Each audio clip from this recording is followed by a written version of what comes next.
a very strong woman.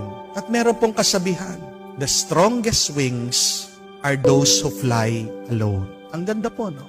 Mga pinakamalakas na pakpak, mga pinakamatayog lumipad ay yung mga mag-isa. When you are alone, God knows that you can do it. Bakit pinapabayaan ka ng Diyos sa mag-isa? Kasi alam niya kaya mo. Kasi alam niya malakas ka. Kasi alam niya ikaw lang sa iyong kakayahan magtatagumpay ka. Huwag kang mag-alala. Kahit na nahihirapan ka, nasasaktan ka, napapagod ka sa buhay, kung mag-isa ka, isang mabuting balita yan. Hindi ka papabayaan na mag-isa ng Diyos kung hindi naniniwala ang Diyos sa iyong kakayahan. Remember this, our pains teach us to be stronger.